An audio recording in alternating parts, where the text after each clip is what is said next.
an external guest lecture on the topics which are related to the field of medical lab technology with an updates and with an interpretations with clearing all your doubts related to these topics especially, which is very much useful for further study as you are at the third year right now. So you should know all these techniques, all these functional tests and interpretations and their significance.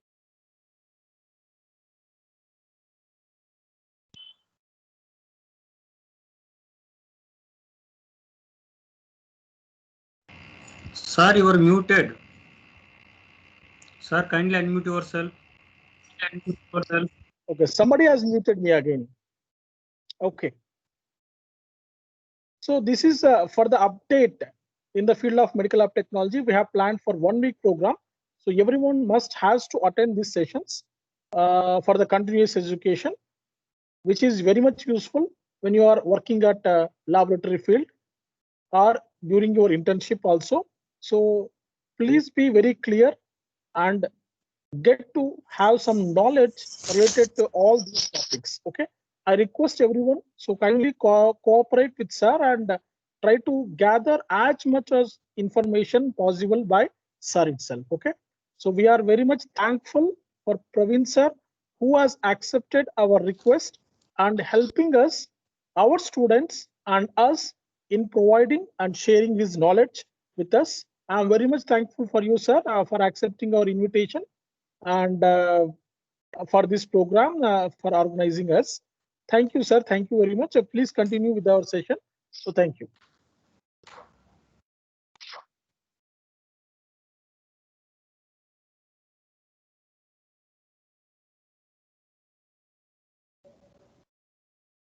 Praveen sir, you can start now and you are muted right now.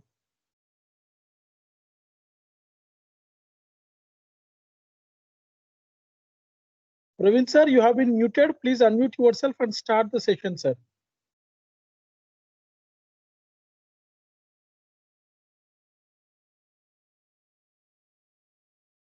Is it, am I audible, Shankar sir? Hear my voice? Yes, sir. Yes, sir. Yes, sir. Yes, Yes, sir. You can continue. Yes, sir. Is there any echo now? Sir, you can switch off the fan, it seems. I think so some fan sound is coming.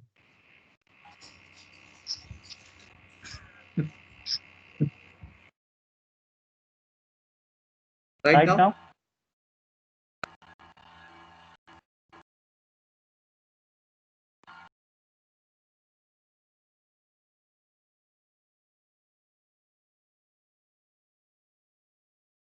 Is it clear, sir? Now? Till now, echo is there.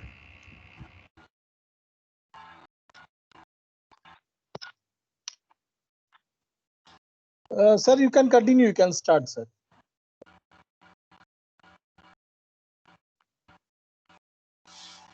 Sir, 1 second. Sir, 1 second.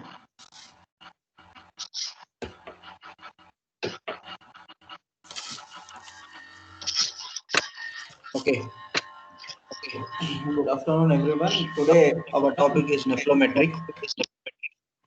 So, in the biochemistry lab, you might have encountered with a different type of automations like calorimeter, spectrophotometer, flame photometer. Sir, there was a lot of echo.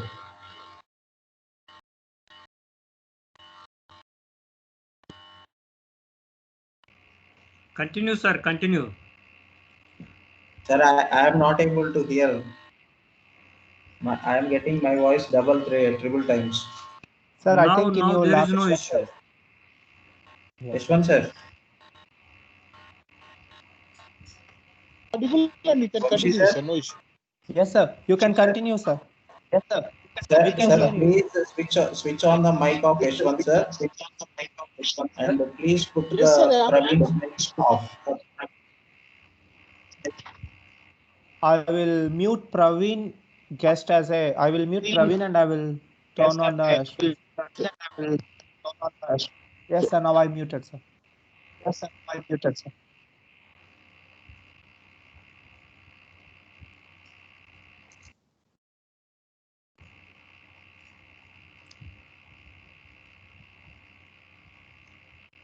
S1 sir, I think your headphones are problem. Kindly mute yourself, sir. S1 sir, from your end we are getting echo. Sir, I am not using any earphones also. Now it is here now. Now we can mute, sir. Praveen sir, now you can start. Vamsi, unmute Praveen sir. Praveen sir have only one account is there, I think. Praveen guest as a guest. Sir, unmute can be done from their end, sir. I cannot unmute now. Okay. Yes, sir.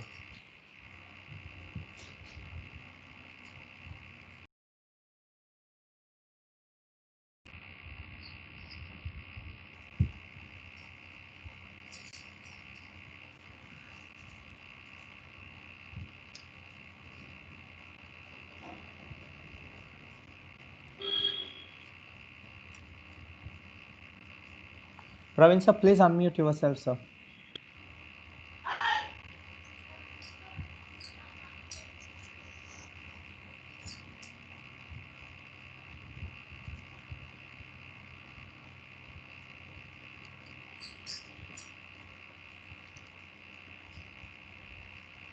So your screen is visible. You can.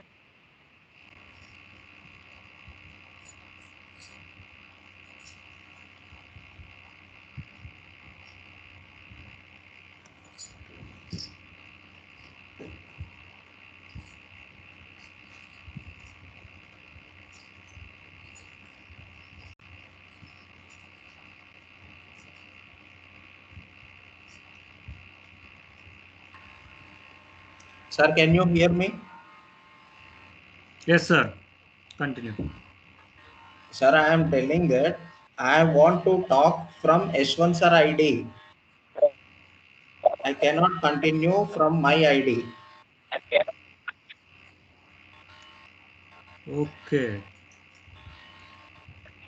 And you check my ID only, sir. It is fine, no issue. You can join 2 IDs at the time. You can join. That's why don't mute the S1 sir ID. Okay, sir. I am unmuted myself. You can speak now.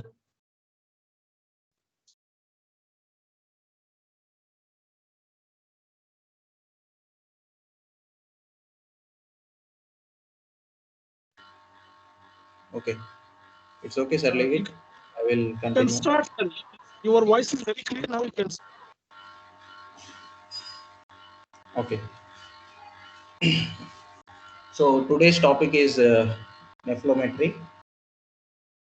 So in the biochemistry lab, you might have encountered with a different type of machines like calorimeter, spectrophotometer, flame photometer. Okay, there are different types of machines inside the biochemistry laboratory where we will use serum or plasma as a sample, and we will measure the different type of chemicals present inside the sample like glucose, proteins, creatinine, urea, uric acid. These are the different type of chemical substances which are present inside the blood, and we will measure them, and we will know what is the concentration through these machines. So today we are going to study about a different type of machine which is called nephrometry. So what is this and what for this is used? So okay, let's see the introduction about the nephrometry. Nephrometry is a direct method of measuring light scattered by the particles suspended in the solution. So here what we are going to do is we are going to focus a beam of light on the particles which are present inside the sample, and that particles will result in the scattering of light. Generally, in the calorimeter and spectrophotometer or in the flame photometer, what happens is whenever we are focusing some amount of light on the particles, that particles will absorb the light, and the remaining light will pass through the cuvette and it will fall on the detector, and the detector will detect the light and it will multiply and it will convert that one into the numbers with the help of galvanometer, and that is given to the sensor, that is given to the display, and we can get the reading. But here what is happening is It is a direct method of measuring the light. Here we are going to measure the light directly, and that is not a direct light what we are getting from the bulb. It is the light we are getting from the particles. Whenever a direct light falls on these particles will result in the scattering of light. These particles will result in the scattering of light. Scattering means the particles will disturb the light pathway and they will make the light to pass in the another direction. Okay. For example, if the light is going in the 90 degrees angle, then they will hit a particle, then they will move towards the 30 degrees angle, or they will move towards the 80 degrees angle, like this. Okay, the particles are moving in a different direction. The moving in different direction, that is called as scattering. Okay, so here we are measuring the light which is scattered by the particles. Okay, and that particles are present inside the solution. It is a direct method of measuring the light scattered by the particles suspended in a solution. And what for this nephelometry is used? Quantitation of specific proteins by nephelometry is an accurate, precise, and fast method. So here, nephelometry is particularly used to measure the proteins. So proteins means, don't get confused like with albumin and globulin. Here we are talking about the immunoglobulins. So in the immunology we are having 5 different types of immunoglobulins. They are IgG, IgM, IgD, IgA, and IgE. So those 5 types of immunoglobulins and what is their concentration inside the sample is measured with the help of this nephelometry. Nephelometry is used to quantitation of specific protein by nephelometry. It is accurate and precise and fast, and it is easy to do, and the nephelometry is fully automated. Okay, so moving to the next slide, it is good in specificity and it is good in sensitivity, and most commonly it is used to measure the plasma proteins like immunoglobulin G and some complement proteins and some acute phase proteins like ceruloplasmin, haptoglobulin, etc. So here it is good in specificity, particularly it will detect a particular type of immunoglobulin. If you are measuring IgG, then we will get the accurate value related to the IgG. If you are measuring IgM, then you will get the accurate value related to the IgM. And if you are getting the IgD, then you will get a value accurately related to the IgD. And sensitivity means even it is in the small amount, this machine has the ability to detect that small or trace amounts of the immunoglobulin present inside the sample. So specificity means it will detect the particular type of immunoglobulin which you are interested to measure. Sensitivity means even if the globulins are present in the trace amounts, this machine has ability to detect that immunoglobulins, and most commonly it is used to measure the immunoglobulin G. And complement proteins, we are having 9 types of complement proteins, C1, C2, C3, C4, like that.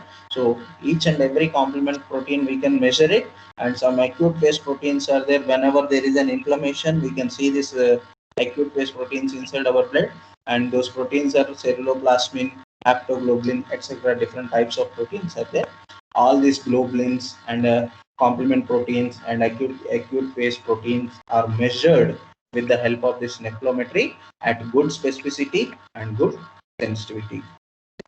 So principle of this machine is, when a beam of light is focused on the solution, the particles present in the solution results in the scattering of the incident light. Okay, so what here they are telling is, whenever you are focusing a beam of light, when a beam of light is focused on the particles, where are the particles? The particles present in the solution. Where is solution? The solution is present inside the cuvette. Whenever a beam of light is focused on the particles which are present inside the solution, and the solution is present inside the cuvette, what these particles will do to this light? The particles, whenever the light is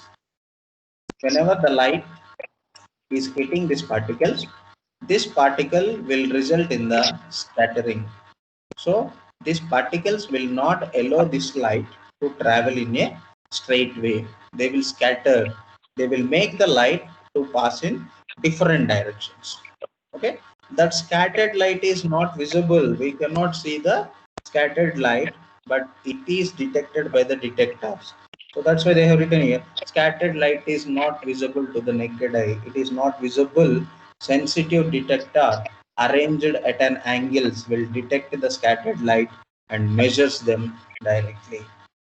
Okay, when a beam of light is focused on the solution, the particles present in the solution result in the scattering of the incident light, and scattered light is not visible to the naked eye, and sensitive detector arranged at an angles will detect the scattered light and measures directly. Okay, so instrumentation, when we talk about the machine will contain different type of parts. One is light source, and another one is illuminating system, and monochromator, cuvette, photomultiplier tube, and extra like galvanometer, display. These are the general parts. You can find also in the calorimeter, spectrophotometer. Also, the same parts are present, but there is some little change in this one. I will tell you later what is the difference between the calorimeter and spectrophotometer and nephelometry.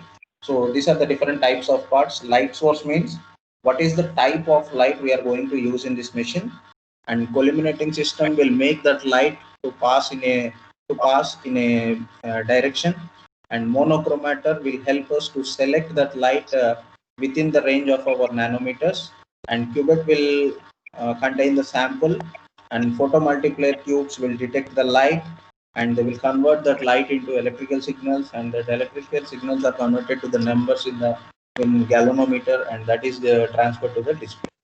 So these are the different types of parts which are present inside the nephelometry: light source, collimating system, and monochromator, cuvette, and photomultiplier. So here in this diagram, I think you will get to know clearly how this nephelometer is going to work. So firstly, we are having the light, and next part is after light we are having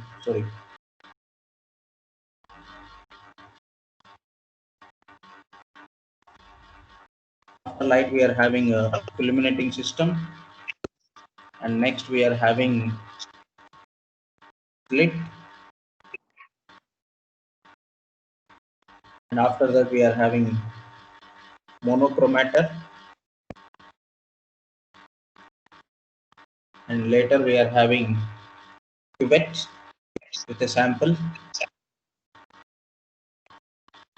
and then we are having the detector, which is also known as sensor, and this is the recorder, nothing but a display.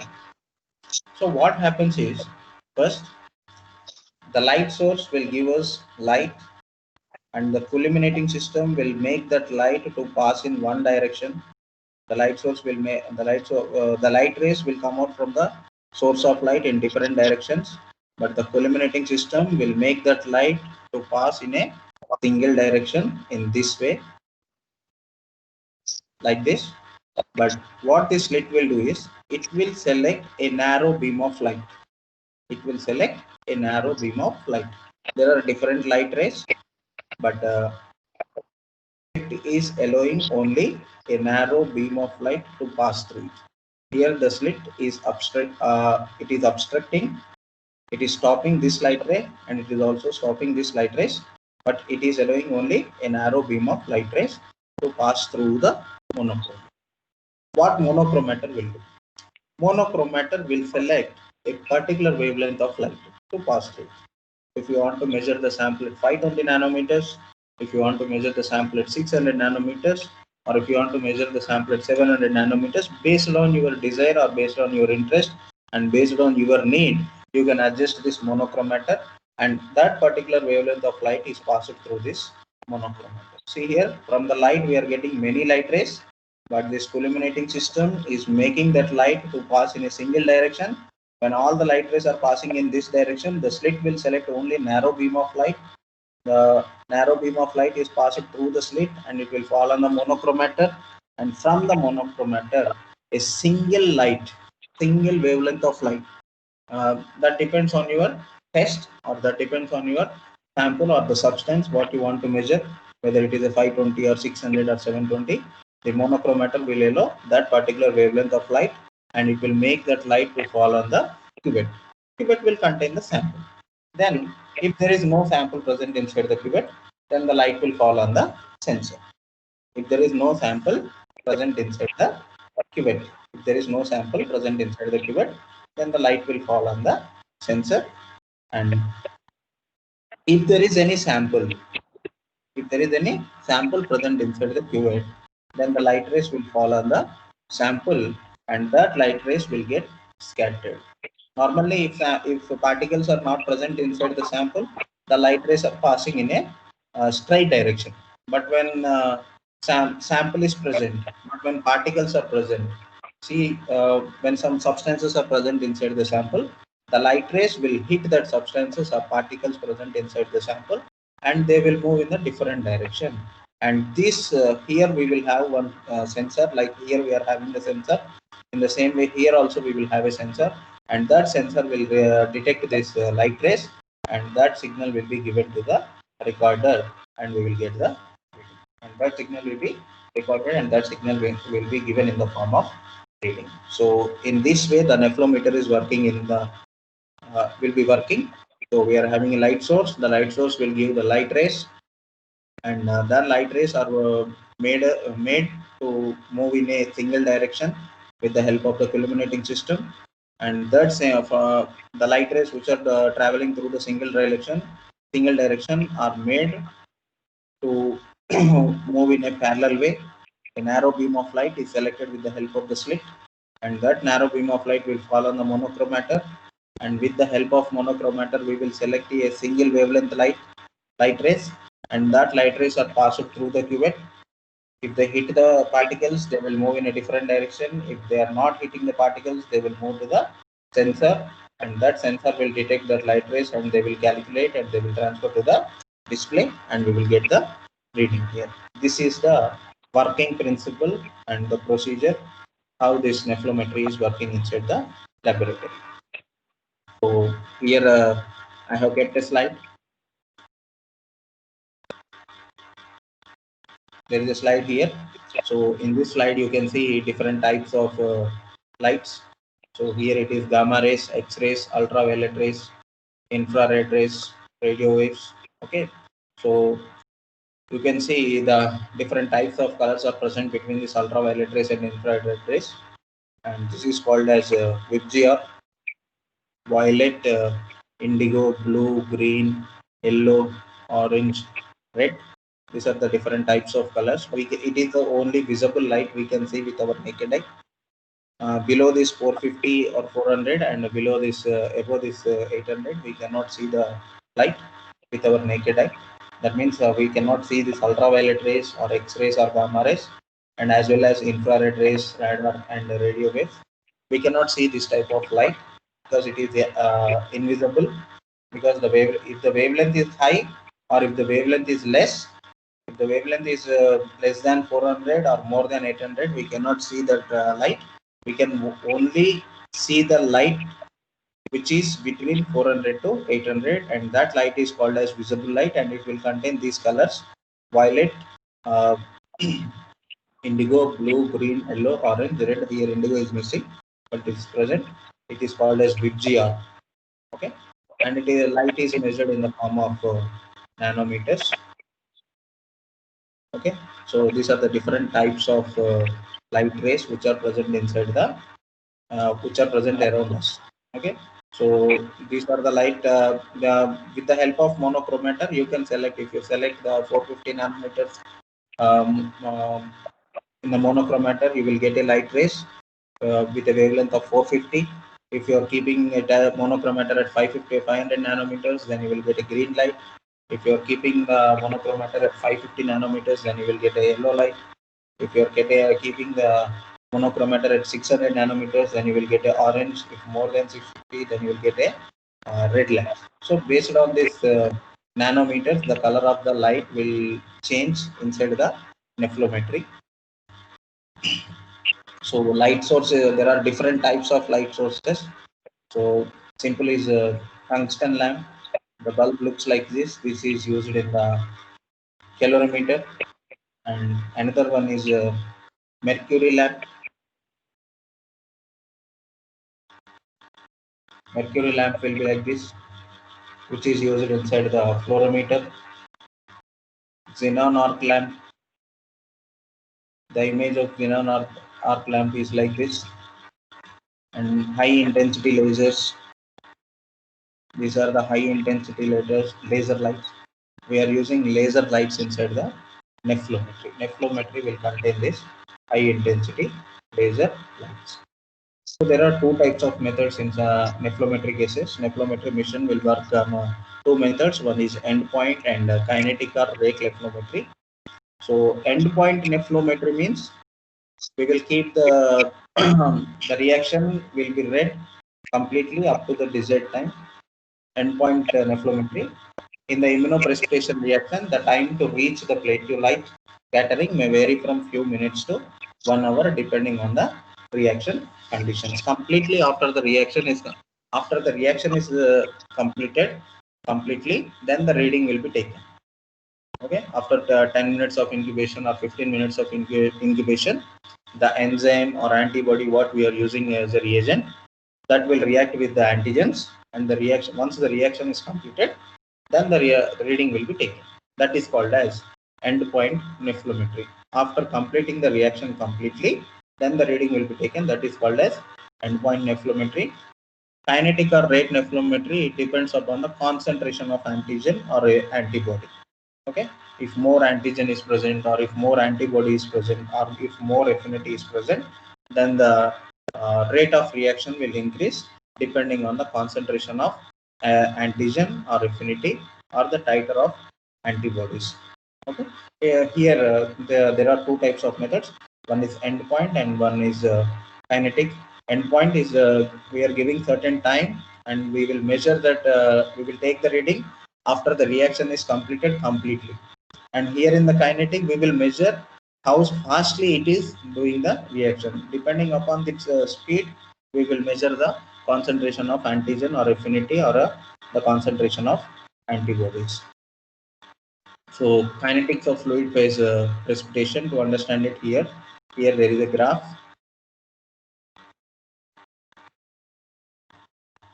So interaction of Ag and Ab in a solution depends on many factors. So what we are doing is we are taking a sample here, and after taking the sample we are adding an antibody solution to it, and antigen and antibody will react, and that antigen and antibody complex is called as a particle, and that particle will result in the scattering of light. Here our sample will contain antigens, and from externally we are adding some antibodies to that sample, and the externally added antibodies will react with the antigens present inside the sample, and they will result in that precipitation particles, and that particles will result in the scattering of light. So here is the graph. So here this side we have taken antibody and antigen precipitation, and here this side antigen concentration. So here once we have added in the when we have added this antibody to the antigen, immediately the reaction will not start. It will take some time. Okay, so here antibody is excess. That antibody will be keep on reacting with the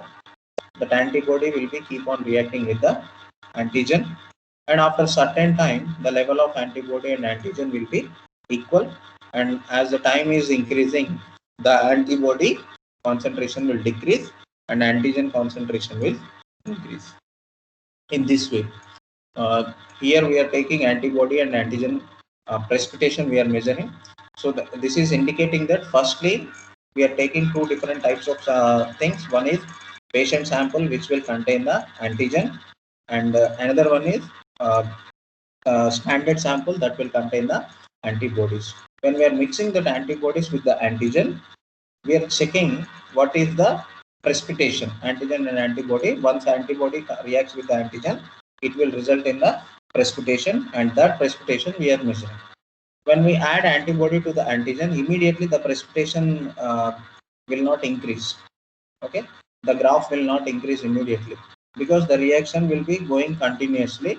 So it will there will be a rise in the precipitation slowly, and once it reaches here, then it will be maintained at a plateau level. It is called as zone of equivalence. Here the antigen and antibody concentration will be equal, and after some time the amount of antibody what we have added into the tube will get like deceased, and only antigen remains inside the tube, and this phase is called as the antigen axis excess. It is nothing but like in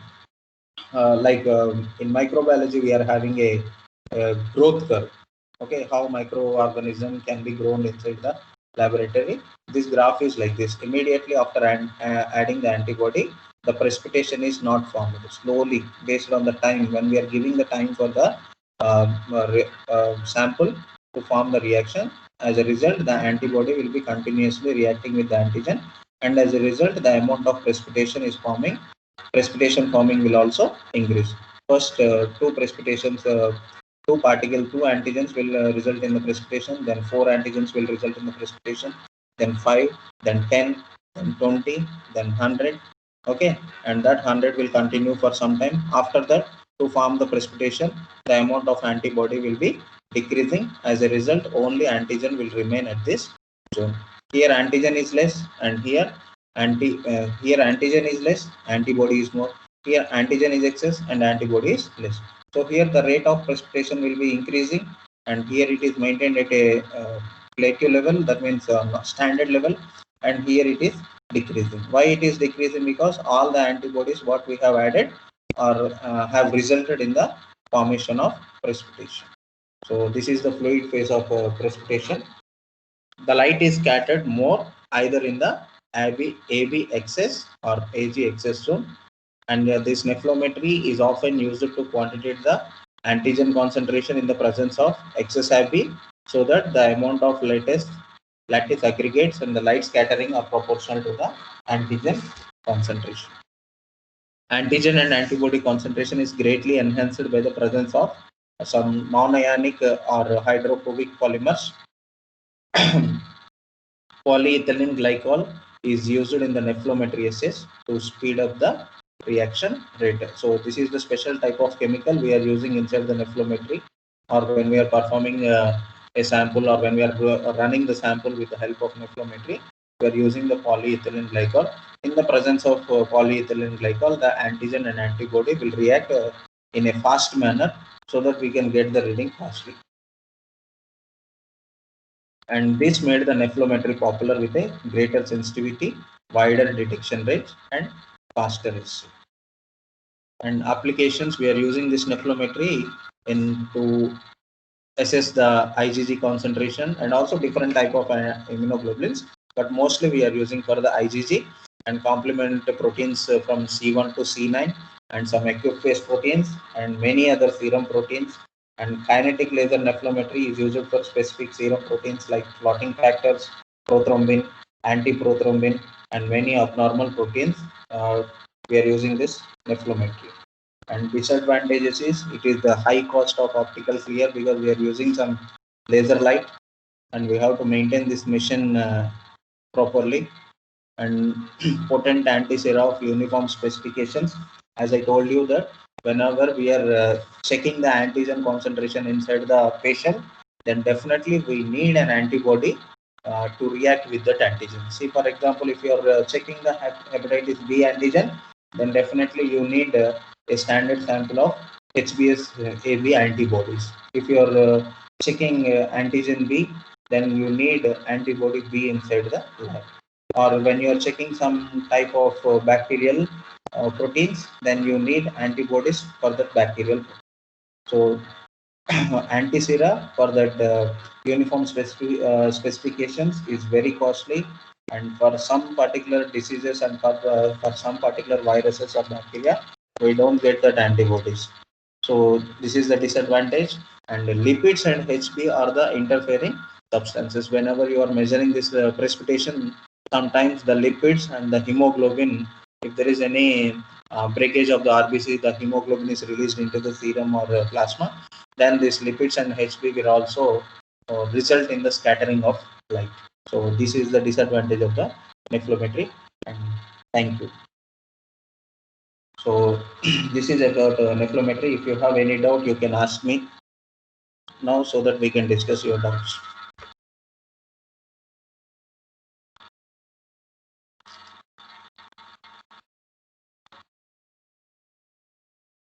Thank you very much, sir. Students, you can ask your doubts, students. You can unmute yourself and you can ask any queries regarding the topic.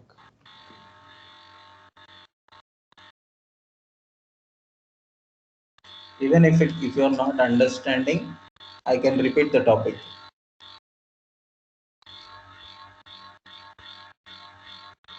No, sir, understand, sir. Sir, there is a question from second year student, sir. So the question is, Yes, what is the difference between turbidimetry and nephrometry?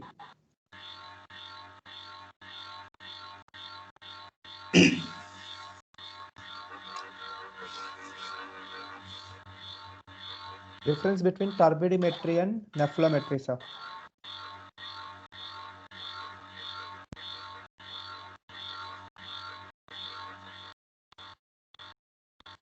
Hello. Yes, sir, we can hear you, sir.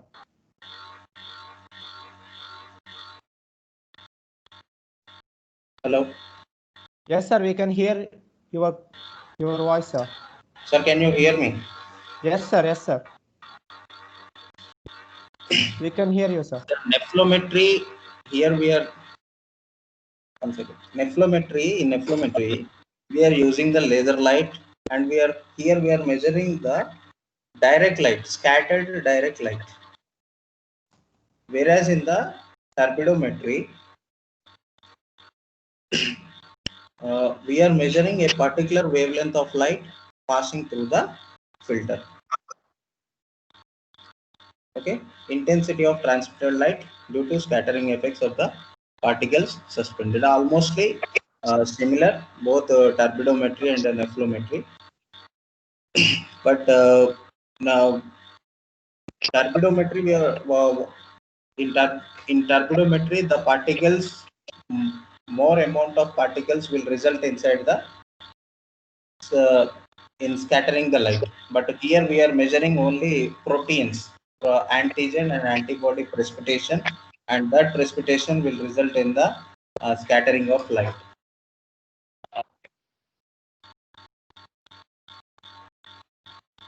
Okay, sir. Sir, there is one more question from second year student Shahrukh. So his question is, so how many detectors we need to use for nephrometry? Since there is more scattering in the background, what happens to the light that is scattered backside? Can we able to detect that type of light? Hello? Yes, sir. Sir, in nephrometry. Sorry. Yes, sir. Can you hear No. me, sir? Yes, sir. Yes, sir. Is it clear? Yes, sir. Clear, sir. No, I am talking about previous doubt. Students, is it clear, students? Nephrometry, in nephrometry, we are measuring the scattered light. Yes, sir. In turbidometry, we will measure the transferred light. Both are same, but Yes, inside the tube, particles which are present will result in the scattering of light in the nephrometry. But whereas in the turbidometry, they will stop that light, and some amount of light will pass through that particle, and that we will measure in the turbidometry. Okay, Is sir. it clear? Yes, sir. So In simple words, in nephrometry, we are measuring scattered lights. In turbidometry, we are checking the transferred light. Yes, sir. From the sample. Okay. Yes, sir. Any other questions, sir? Yes, sir. There is one more question. In case of Yes, nephrometry, the scattered light is observed. So can we able to detect the scattered light which was bounced back? So background scattered light can be detected or not? So I want to explain Yes. a small I'm- thing here, just for your clarification of students. Regarding the scattered light, should I speak, Praveen? Should I speak? Okay. So just One for a sec- normal one sec. example, just for the understanding of light scattering, okay. So the blue color of sky or red color of sun, okay, and sunset, during sunset, the red color will come now. So generally the blue color is present in the sky, but during sunset, what happens is the red color will come. The red color is because of the presence of dust particles, presence of light, presence of H2O molecules in the gases which are present in the atmosphere, so that the scattering of light will occur. So because of that, we are able to see that red color and all. So normally the sky is in blue, but during sunset, it is looking like in red color. That is the reason. That is because of the light has been scattered because of presence of light particles, because of presence of dust particles, presence of gas particles in the atmosphere. The light is getting scattered so that we are going to visible instead of a blue color of sky, we are visible during sunset. Red color is, that is called a scattering of light. Okay. So transmitted light means, so through a beam of light source, so the light source will be fall onto a cuvette. So whatever the amount of absorption is there, the remaining amount of light sets will be extended out of that cuvette. That is called as transmitted light. Okay. Scattered and transmitted light, the both terminologies are different. Okay.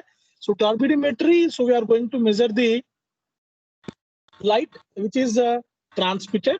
In case of nephelometry, so we are measuring the scattered light. Okay, so scattered in the sense of 90 degrees and 180 degrees angle in all over the surrounding of that cuvette, whatever the amount of light which is scattered in all directions, that is measured. The scattered light will be measured via our nephelometry. Yes, sir. Now you can Thanks, ask the questions. sir. Yes, sir. Sir, very good explanation. Sir, Vamshi, sir, see, now you can see some diagram on your screen. Yes, sir. See here, the light is coming and it is passing through the cuvette and it is falling on the sensor. That is turbidometry. If the same sensor is present here in this area, that is called as nephelometry. In the nephelometry, not only light will scatter in this direction, it will also pass in this direction, and this direction, in all the directions, and the detectors are present around here, around the cuvette. Okay, it is not if we are not measuring the transmitted light. Always the transmitted light will pass in a straight direction.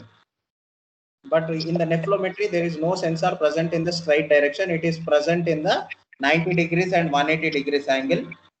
So here and here, here, on the four directions, the scattered light. So here I am unable to show the detector. If the detector is present here, then it will gather this light and it will give the reading. Then that is called as nephelometry.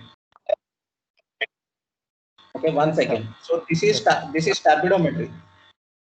In turbidometry, the light will pass through the cuvette and it will be detected by the sensor. Then it will give reading to the recorder. But what happens in nephelometry is the light will fall on the particles, and from that particles the light will get scattered, and there will be another recorder here, detector.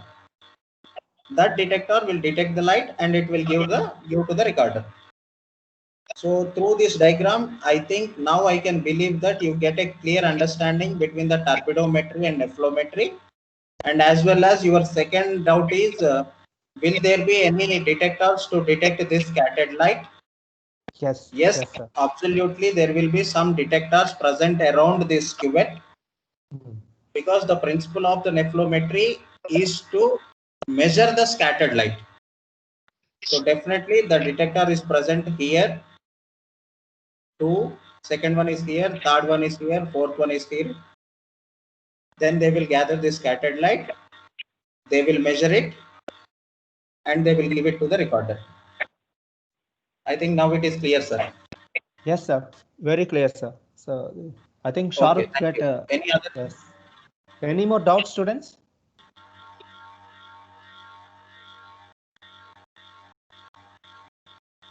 I'm not getting any more questions, sir. I think students have no more doubts. Okay, sir. Yes, sir. Yashwant, sir?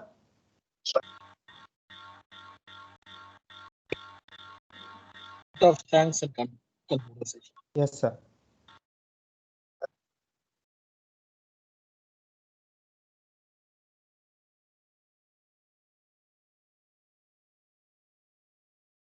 Yashwant, sir, can you hear us, sir? Yes, sir. You can give some vote of thanks and continue and end the session, sir. Yes, sir. So thank you Vamsi, very sir? much. Yes, yes, sir. So thank you very much to our special guest, Praveen, sir. So thank you for giving the wonderful lecture on nephelometry, sir.